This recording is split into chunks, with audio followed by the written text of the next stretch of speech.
ಹಾವೇರಿ ಜಿಲ್ಲೆಗೆ 3 ಜನರು ಸಚಿವ ಸ್ಥಾನದ ಆಕಾಂಕ್ಷಿಗಳಿದ್ದಾರೆ. ಈ 3 ಜನರ ಪೈಕಿ ಯಾರು ಬೆಸ್ಟ್?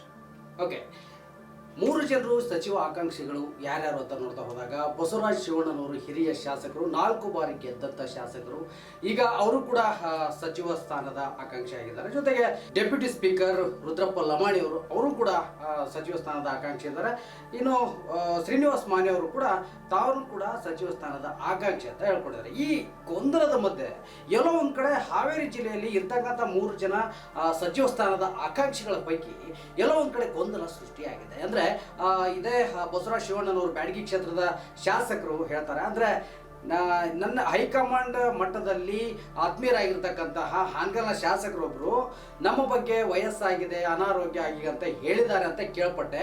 ನನಗೇನು ವಯಸ್ಸಾಗಿಲ್ಲ, ಆದರೆ ಅವರು ಪ್ರಯತ್ನ ಮಾಡಲಿ, ನಾವು ಪ್ರಯತ್ನ ಮಾಡ್ತೀವಿ, ಅವರ ಪ್ರಕಾರ ಅವ್ರು ಪ್ರಯತ್ನ ಮಾಡಲಿ, ನಮ್ಮ ಪ್ರಕಾರ ನಾವು ಪ್ರಯತ್ನ ಪಡ್ತೀವಿ. ಈ ರೀತಿ ಒಬ್ಬರನ್ನ ಕೆಳಗಿಳಿಸಿ ಅಥವಾ ಒಬ್ಬರ ಮೇಲೆ ಏನೋ ಹೇಳಿಕೆಗಳನ್ನು ಹೇಳಿ ಪ್ರಯತ್ನ ಪಡೋದ್ರಲ್ಲಿ ಅರ್ಥ ಇಲ್ಲ. ಆ ಥರ ಮಾಡಕ್ಕೆ ಹೋಗಬಾರ್ದು ಅಂತ ಹೇಳೋ ಒಂದು ಮಟ್ಟದಲ್ಲಿ ಹೇಳಿರ್ತಕ್ಕಂಥದ್ದು. ಇದು ಎಲ್ಲೋ ಒಂದು ಕಡೆ ಜಿಲ್ಲೆಯಲ್ಲಿ ಸಾಕಷ್ಟು ಚರ್ಚೆಗೆ ಒಳಗಾಗಿರ್ತಕ್ಕಂಥ. ಯಾಕಂದರೆ ಈಗಿರ್ತಕ್ಕಂತಹ ಹಾವೇರಿ ಜಿಲ್ಲೆ ಕ್ಲೀನ್ ಆಗಿ 6ಕ್ಕೆ 6 ಜನ ಶಾಸಕರು ಕಾಂಗ್ರೆಸ್ ಪಕ್ಷದ ಶಾಸಕರೇ ಇದ್ದಾರೆ. ಇಲ್ಲಿ ಎಲ್ಲೋ ಒಂದು ಕಡೆ 3 ಜನ ಶಾಸಕರು ಸ್ಪಷ್ಟವಾಗಿ ಈಗ ತಾವು ಆಕಾಂಕ್ಷಿ ಅನ್ನೋದನ್ನ ಹೇಳಿದ್ದಾರೆ. ಹಾಗಾದ್ರೆ ಉಳಿದ 3 ಜನ ಯಾಸಿರ್ ಖಾನ್ ಪಠಾಣ್ ಆಗಿರ್ಬೋದು, UB ಬಣಕಾರ್ ಆಗಿರ್ಬೋದು, ಇನ್ನು ಪ್ರಕಾಶ್ ಕೋಳಿವಾಡ್ರ ಆಗಿರ್ಬೋದು, ಇವರು ಎಲ್ಲೂ ಕೂಡ ತಾನು ಸಚಿವ ಸ್ಥಾನದ ಆಕಾಂಕ್ಷಿ ಅಂತ ಹೇಳ್ಕೊಂಡಿಲ್ಲ. ಆದರೆ UB ಬಣಕಾರ್ ಆಯ್ತು ಅಥವಾ ಯಾಸಿರ್ ಖಾನ್ ಪಠಾಣ್ ಅವ್ರನ್ನ ಬಿಟ್ರೆ ಇನ್ನು ಯಾರು ಪ್ರಕಾಶ್ ಕೋಳಿವಾಡ್ ಅವರ ಬೆಂಬಲಿಗರು ಕೂಡ ನಿನ್ನೆ ಒಂದು ಪ್ರತಿಭಟನೆಯನ್ನ ಮಾಡಿದ್ರು ಅಥವಾ ಒಂದು ಸಭೆಯನ್ನ ಮಾಡಿದ್ರು. ತಮ್ಮ ಕ್ಷೇತ್ರದ ಶಾಸಕರು ಅಂದ್ರೆ ಪ್ರಕಾಶ್ ಕೋಳಿವಾಡ್ರಿಗೆ ಅವ್ರಿಗೂ ಕೂಡ ಒಂದು ಸಚಿವ ಸ್ಥಾನವನ್ನು ಕೊಡಬೇಕು. ಯಾಕಂತಂದ್ರೆ ಸಾಕಷ್ಟು ಕೆಲಸಗಳನ್ನು ಮಾಡಿದ್ದಾರೆ. ಮೊದಲ ಬಾರಿಗೆ ಆಯ್ಕೆ ಆದರೂ ಕೂಡ ಆ ಒಂದು ಕೋಟಾದಲ್ಲಿನೋ ಅಥವಾ ಮೊದಲ ಬಾರಿಗೆ ಆಯ್ಕೆಯಾಗಿ ಕ್ಷೇತ್ರದಲ್ಲಿ ಮಾಡಿರ್ತಕ್ಕಂಥ ಕೆಲಸಗಳು, ಜೊತೆಗೆ ಈ ರೋಬೋಟ್ ಶಾಲೆಗಳು, ಪ್ರತಿ ಶಾಲೆಗಳಲ್ಲಿ ತಮ್ಮ ಕ್ಷೇತ್ರದಲ್ಲಿ ಈ ರೋಬೋಟ್ಗಳ ಮೂಲಕ ಟೀಚ್ ಮಾಡ್ತಕ್ಕಂಥ ಒಂದು ವ್ಯವಸ್ಥೆಯನ್ನು ಮಾಡಿರ್ತಕ್ಕಂಥದ್ದು ಇಡೀ ನಮ್ಮ ದೇಶದಲ್ಲಿರ್ತಕ್ಕಂಥ ಎಲ್ಲ ತಾಲೂಕುಗಳ ಪೈಕಿ ಮೊದಲನೇ ತಾಲೂಕು ಅನ್ನೋ ಒಂದು ಹೆಗ್ಗಳಿಕೆಯನ್ನು ಮಾಡಿದೆ. ಅದರ ಜೊತೆಗೆ ಪ್ರತಿ ಹಳ್ಳಿಗಳಲ್ಲೂ ಕೂಡ ಡಿಜಿಟಲ್ ಗ್ರಂಥಾಲಯ ಆಗಿರ್ಬೋದು, ಕೆರೆ ತುಂಬಿಸುವಂಥ ಕಾರ್ಯ ಆಗಿರ್ಬೋದು. ಮೊನ್ನೆ ಅಷ್ಟೇ ಕಳೆದ ತಿಂಗಳು ಸಿದ್ದರಾಮಯ್ಯನವರು, ಮುಖ್ಯಮಂತ್ರಿಗಳು ಸಿದ್ದರಾಮಯ್ಯನವರು ಕೂಡ ಬಂದು ಒಂದು ಉದ್ಘಾಟನೆಯನ್ನ ಮಾಡಿದ್ರು. ಹೀಗೆ ಸಾಕಷ್ಟು ಅಭಿವೃದ್ಧಿ ಕೆಲಸಗಳನ್ನು ಮಾಡಿದ್ದಾರೆ. ಇನ್ನು ಉದ್ಯೋಗ ಅಂತ ನೋಡ್ತಾ ಹೋದಾಗ ಸಾಕಷ್ಟು ಇಲ್ಲಿಯ ಕ್ಷೇತ್ರದ ಒಂದು ಉದ್ಯೋಗ ಆಕಾಂಕ್ಷಿಗಳಿಗೆ ಉದ್ಯೋಗಗಳನ್ನು ಕೂಡ ಕೊಡ್ತಾ ಇದ್ದಾರೆ.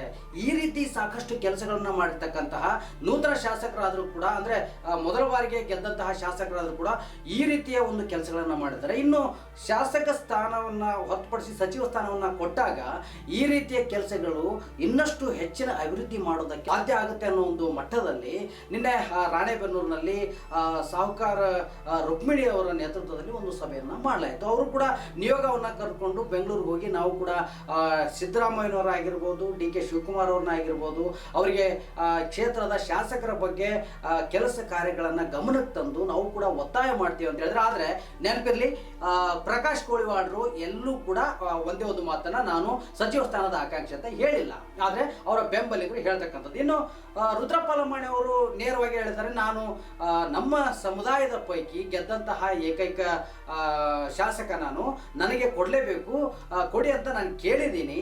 ಇದಕ್ಕೆ ಕೊಡ್ತೀವಿ ಅಂತೂ ಹಿಂದೆ ಕೂಡ ಮಾತುಗಳು ಆಡಿದ್ದಾರೆ. ಆ ಒಂದು ನಿರೀಕ್ಷೆಯಲ್ಲಿ ಇದ್ದೀನಿ, ಕೊಡಬಹುದು ಅನ್ನೋ ಒಂದು ಮಾತುಗಳನ್ನು ಹೇಳಿದ್ರೆ. ಹಾಗಾಗಿ ಅವರು ಕೂಡ ಆಕಾಂಕ್ಷಿ ಆಗಿರುವಂಥದ್ದು. ಆದರೆ ಅವರ ಕ್ಷೇತ್ರದಿಂದ ಅಂದರೆ ಹಾವೇರಿಯಿಂದ ಯಾವುದೇ ರೀತಿಯ ಬೆಂಬಲಿಗರಿಂದ ಒಂದು ಹೋರಾಟ ಆಗಿರ್ಬೋದು ಅಥವಾ ನಿಯೋಗ ಕರ್ಕೊಂಡು ಹೋಗೋದ್ರದ್ದು ಈ ಥರದ್ದೇನು ಆಗಲಿಲ್ಲ. ಇನ್ನು ಬ್ಯಾಡಗಿ ಶಾಸಕರು ಒಂದು ಬ್ಯಾಡಗಿಯಲ್ಲಿ ನಿನ್ನೆ ಕೂಡ ಅವರ ಒಂದು ಬ್ಯಾಡಗಿಯಲ್ಲಿ ಅವರ ಬೆಂಬಲಿಗರಾಗಿರ್ಬೋದು, ಕಾರ್ಯಕರ್ತರಾಗಿರ್ಬೋದು ಎಲ್ಲರೂ ಕೂಡ ಒಂದು ಪ್ರತಿಭಟನೆಯನ್ನು ಮಾಡಿದ್ರು. ಯಾಕೆ ಪ್ರತಿಭಟನೆ? ಸಚಿವ ಸ್ಥಾನವನ್ನು ಕೊಡಬೇಕು, ಹಿರಿಯರಿದ್ದಾರೆ, ಜೊತೆಗೆ ಅನುಭವಸ್ಥರು, ಅಭಿವೃದ್ಧಿ ಕೆಲಸಗಳನ್ನು ಮಾಡ್ತಕ್ಕಂಥವ್ರು, ಎಲ್ಲ ಸಮುದಾಯದವರನ್ನ ಒಂದಾಗಿ ಕಾಣ್ತಕ್ಕಂಥ ಮನಸ್ಥಿತಿ ಉಳ್ಳಂಥವರು, ಸಾಕಷ್ಟು ಅಭಿವೃದ್ಧಿಗಳನ್ನು ಮಾಡಿದ್ದಾರೆ. ಮೇಲಾಗಿ ಅನುಭವ ಹೆಚ್ಚಾಗಿರೋದ್ರಿಂದ ಇವರಿಗೆ ಸಚಿವ ಸ್ಥಾನವನ್ನು ಕೊಡಬೇಕು ಅನ್ನೋ ಒಂದು ನಿಟ್ಟಿನಲ್ಲಿ ಮಾಡಿರ್ತಕ್ಕಂಥ ಪ್ರತಿಭಟನೆ. ಜೊತೆಗೆ ಏನು ನಮ್ಮ ಶಾಸಕರ ಬಗ್ಗೆ ಬೇರೆ ಶಾಸಕರು ಮಾತನಾಡಿರ್ತಕ್ಕಂಥದ್ದು ನಮಗೆಲ್ಲೋ ಒಂದು ಕಡೆ ಹರ್ಟ್ ಆಗಿದೆ. ಅವ್ರು ಕೇಳೋದನ್ನಾಗಿ ಅವ್ರು ಕೇಳಲಿ, ನಾವು ಕೇಳೋದನ್ನು ನಾವು ಕೇಳ್ತೀವಿ. ಆದರೆ ನಮ್ಮ ಶಾಸಕರನ್ನ ಆ ರೀತಿ ವಯಸ್ಸಾಗಿದೆ ಅಥವಾ ಅನಾರೋಗ್ಯ ಅವರಿಗೆ ಹಾಗೆ ಹೀಗೆ ಹೇಳಿ ಮಾಡುವಂಥದ್ದು ಇದು ಸರಿಯಲ್ಲ. ಅವರು ಕೂಡ ಬೇರೆ ಜಿಲ್ಲೆಯಿಂದ ಬಂದಂಥವರು, ಬೇರೆ ಜಿಲ್ಲೆಯಿಂದ ಬಂದಂಥ ಶಾಸಕರು ನಮ್ಮ ಇಲ್ಲಿ ಸ್ಥಳೀಯ ಶಾಸಕರಿಗೆ ಮಾತಾಡೋದು ಸರಿಯಲ್ಲ ಅನ್ನೋ ಒಂದು ನಿಟ್ಟಲ್ಲಿ ಒಂದು ರೀತಿಯಲ್ಲಿ ವಾರ್ನಿಂಗ್ ಕೊಟ್ಟು ಮಾತನಾಡದಂತೆ ನಿನ್ನೆ ಒಂದು ಪ್ರತಿಭಟನೆಯಲ್ಲಿ ಎಲ್ಲರೂ ಕೂಡ ಮಾತನಾಡಿದ್ದಾರೆ. ನನಗನ್ಸೋದು 3 ಜನ ಶಾಸಕರಿದ್ದಾರೆ, ಅಂದರೆ ಸಚಿವ ಸ್ಥಾನದ ಆಕಾಂಕ್ಷಿಗಳು. ಒಟ್ಟಾರೆ 6 ಜನ ಹಾವೇರಿಯ ಶಾಸಕರಿದ್ದಾರೆ. ಇಲ್ಲಿ ಎಲ್ಲ ಒಂದು ಕಡೆ 3 ವರ್ಷಗಳಿಂದ ಎಲ್ಲೂ ಕೂಡ ಒಂದೇ ಒಂದು ಸಣ್ಣ ಪಿನ್ ಡ್ರಾಪ್ನಷ್ಟು ಅಂದರೆ ಒಳ ಜಗಳ ಅಥವಾ ಈ ಒಳಕದನ ಇದು ಈ ಥರದ್ದು ಯಾವುದು ಕಾಣಿಸ್ ಬಂದಿಲ್ಲ. ಆದರೆ ಎಲ್ಲ ಚೆನ್ನಾಗಿರ್ಬೇಕಾದ್ರೆ ಅದೊಂದು ಸಚಿವ ಸ್ಥಾನಕ್ಕೋಸ್ಕರ ಈ ರೀತಿ ಈಗ ಆಲ್ರೆಡಿ ಜಿಲ್ಲೆಯಲ್ಲಿ ಎಲ್ಲ ಕಡೆನೂ ಕೂಡ ಹರಡಿರ್ತಕ್ಕಂಥದ್ದು. ಅಂದರೆ ಈ ಶಾಸಕರು ಬ್ಯಾಡಗಿ ಶಾಸಕರಿಗೆ ಹೀಗಂದ್ರಂತೆ, ಈ ರೀತಿ ಹಿಂಗಿಂಗೆ ಸುದ್ದಿಗಳು ಹರಿದಾಡ್ತಾ ಇದೆ. ಇದಕ್ಕೆ ಸಂಬಂಧಪಟ್ಟಂಗೆ ಜಿಲ್ಲಾಧ್ಯಕ್ಷರಾಗಿರ್ತಕ್ಕಂತಹ ಸಂಜೀವ್ ಕುಮಾರ್ ನೇಲ್ಗಿಯವರು ಅವರು ಕೂಡ ಒಂದು ವಾಟ್ಸಪ್ ಮೂಲಕ ಒಂದು ಪತ್ರವನ್ನು ಬರೆದು ನನ್ನ ಗಮನಕ್ಕೆ ಈ ರೀತಿ ಬಂದಿದೆ, ನಾವು ಕೂಡ ಅದನ್ನು ಎಲ್ಲರ ಸಮ್ಮುಖದಲ್ಲಿ ಕೂಡಿಸ್ಕೊಂಡು ಅದನ್ನು ಬಗೆಹರಿಸ್ಕೊಳ್ತೀವಿ, ಪಕ್ಷಕ್ಕೆ ಡ್ಯಾಮೇಜ್ ಆಗೋದು ಬೇಡ ಅಂತ ಹೇಳ್ತಿದ್ದಾರೆ. ನನ್ನ ಮಟ್ಟಿಗೆ ಕೇಳಿದ್ರೆ ಆಲ್ರೆಡಿ ಸ್ವಲ್ಪ ಪ್ರಮಾಣದಲ್ಲಾದರೂ ಡ್ಯಾಮೇಜ್ ಆಯಿತು. ಯಾಕೆ ಡ್ಯಾಮೇಜ್ ಆಯಿತು ಅಂದರೆ ಈಗ ನಾವೇನು ಈ ಸುದ್ದಿ ಮಾತಾಡ್ತಿದ್ದೇವೆ, ಈ ಸುದ್ದಿ ಇದೇ ರೀತಿ ಎಲ್ಲ ಕ್ಷೇತ್ರದಲ್ಲೂ ಎಲ್ಲ ಕಡೆಗೂ ಹಬ್ಬಿಬಿಟ್ಟಿದೆ. ಆದರೆ ಇದನ್ನು ಹೇಗೆ ಡ್ಯಾಮೇಜ್ ಇನ್ನೂ ಹೆಚ್ಚಿನ ಡ್ಯಾಮೇಜ್ ಆಗದ ರೀತಿಯಲ್ಲಿ ಕಂಟ್ರೋಲ್ ಮಾಡ್ಕೊಳ್ತಾರೆ. ಜೊತೆಗೆ ಯಾರಿಗೆ ಸಚಿವ ಸ್ಥಾನ ಸಿಕ್ಕರು ನಾವು ಖುಷಿಯಿಂದ ಕೆಲಸ ಮತ್ತೆ ಎಂದಂತೆ ಕೆಲಸ ಮಾಡ್ಕೊಂಡು ಹೋಗ್ತೀವಿ ಅನ್ನೋದು ಮೊದಲಿಂದ ಹೇಳ್ಕೊಂಡು ಬಂದಿದ್ರು. ಆದರೆ ಈಗ ಏಕಾಏಕಿ ಹೇಗಾಗಿದೆಯೋ ಗೊತ್ತಿಲ್ಲ. ಇದನ್ನು ಹಾನಗಲ್ನ ಶಾಸಕರು ಹೇಳಿದ್ರು ಅಂತೇಳಿ ಏನು ಬಸವರಾಜ ಶಿವಣ್ಣವ್ರು ಹೇಳಿದ್ರು, ಅವ್ರ ಬೆಂಬಲಿಗರು ಹೇಳ್ತಾರಲ್ಲ, ಅವ್ರು ಹೇಳಿರ್ತಕ್ಕಂಥದ್ದು ಎಲ್ಲರೂ ನಮಗೆ ಇಲ್ಲಿವರೆಗೂ ಆಡಿಯೋ ಸಿಕ್ಕಿಲ್ಲ, ಅಥವಾ ಅವರು ಹೇಳಿದ್ರೇನೆ ಅವರು ಆ ಥರ ಹೇಳೋಕ್ಕೂ ಆಗಲ್ಲ. ಆದರೆ ಒಂದು ಮೆನ್ಷನ್ ಮಾಡಿದ್ದಾರೆ, ಹೇಳ್ತಾ ಇದ್ದಾರಂತ ನಮ್ಮ ಬೆಂಬಲಿಗರು ಹೇಳಿದ್ರು, ಈ ರೀತಿ ನನಗೆ ಕಿವಿಗೆ ಬಿದ್ದಿದೆ, ಇದು ಸರಿಯಲ್ಲ ಅನ್ನೋದನ್ನು ಸ್ವತಃ ಬಸವರಾಜ ಶಿವಣ್ಣವರು ಹೇಳ್ತಕ್ಕಂಥದ್ದು. ಎಲ್ಲ ಒಂದು ಕಡೆ ಹಿರಿಯ ಶಾಸಕರಿಂದ ಹಿಡಿದು 4 ಬಾರಿ ಗೆದ್ದಂಥ ಶಾಸಕರಿಂದ ಹಿಡಿದು ಈಗಿನ ಪಠಾಣ್ ಅವ್ರವರೆಗೂ ನೋಡಿದ್ರೆ ಎಲ್ಲ ರೀತಿಯ ಒಂದು ಶಾಸಕರುಗಳು ನಮ್ಮ ಜಿಲ್ಲೆಯಲ್ಲಿದ್ದಾರೆ. ಒಂದಷ್ಟು ಎಲ್ಲರೂ ಒಗ್ಗಟ್ಟಿನಿಂದ ಯಾರಿಗಾದ್ರೂ ಒಬ್ಬರಿಗೆ ಸಚಿವ ಸ್ಥಾನ ಕೊಟ್ಟರು ಅದನ್ನು ಖುಷಿಯಿಂದ ಸ್ವೀಕರಿಸಿ ಮತ್ತೆ ಎಂದಿನಂತೆ ಈಗ ಉಳಿದಿರೋ 2 ವರ್ಷವನ್ನು ಸಂಘಟನೆ ಆಗಿರ್ಬೋದು, ಅಭಿವೃದ್ಧಿ ಕೆಲಸಗಳಾಗಿರ್ಬೋದು, ಯಾರೇ ಶಾಸಕರು ಸಚಿವರು ಬಂದರೂ ಕೂಡ ಅವ್ರ ಮೂಲಕ ಮತ್ತಷ್ಟು ಕೆಲಸಗಳನ್ನ ತೆಗೆದುಕೊಂಡು ಜಿಲ್ಲೆಯ ಅಭಿವೃದ್ಧಿ ಕಡೆ ಗಮನ ಹರಿಸಬೇಕು.